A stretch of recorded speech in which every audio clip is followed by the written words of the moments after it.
kind of ball? Park ball, like Park ball, okay. Pop Warner. Yeah, when I first started playing football, that was my first number. So. Ryan, you picked Devonta Smith as someone that you wanted to emulate here at Alabama. What was it about him that you want to get on his workout plan? Us roughly being the same size when we came in, just trying to figure out how he stayed healthy to like basically the whole time and was able to play all those games. I mean, it was only right, and he was a Heisman Trophy winner, so that's definitely something that I'm striving for. So have you started that plan? Yes. What does that look like? Just strengthening my ankles, just the joints that you'll most likely injure as a little person. Like rolling your ankle, stuff like that. So yeah, just strengthening those. Did you have like a welcome to Alabama moment, like in terms of like when the grandeur of it all kind of became real for you? Yeah, this summer, or was it fall camp? It was one. As soon as we started wearing equipment, Justin Jefferson, I had a shallow coming across, and I tried to like juke, and he just. I felt it all over. He hit me so hard, I felt it in my ribs. It just vibrated my entire body. But that was about it. So. Did it take long for you to get comfortable though? Like with the speed of the game, because it seems from the outside looking in, it's kind of been seamless for you. Just with the help of my teammates and just the staff feeling so confident in me, just giving me the push behind that I need. They've helped out a lot to speeding up that process. What's it been like with all this extra attention? I'm sure every time you go somewhere, there's probably somebody recognizing you. Just how have you been able to deal with that? I just try to still treat it like it's normal, because a lot of my friends, we still go everywhere we still want to. And, I take a couple extra pictures compared to everybody else, but we still just have a good time, and I really don't even worry about it. Have you had anyone in your corner that kind of maybe talked with you about that to keep you grounded, or has that been something that you've kind of like made sure that have somebody to keep you in check maybe? Definitely. I mean, everybody, does a good job. The entire staff, my family, my friends, everybody just keep me, level-headed, and I check myself at times, so it's typically pretty easy for me. Can you talk us through the route on the drive to the end of the half? You kind of, it looked like you had a hitch, but you leaked out. Was that originally leaked out on the sidelines? Was that originally? Or was that an improv? No, that was in the game plan. We knew that the corner was a vision corner. He liked to keep everything in front of him, and he likes to play in between both. So I set it down.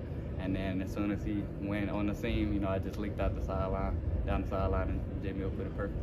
Who is the mind behind the New Wave podcast, You a Bach? It was a collective. I mean, it was a lot of people that, because as a recruits, we knew we wanted to do something like a podcast, because we always feed off of each other. And it was actually like Coach Saban, he gave us a little, just like, that's a good idea, because he told us it was going to be a center, and that was last year during our recruiting process. And, we were going to do it in a dorm, and everybody just kept supporting us, and Alabama has done a great job of allowing us to express ourselves and, just share it on the platform. Speaking of expressing yourself, can you tell us about your nails? Yeah, my little sister, she just loved doing nails, and I support her fully.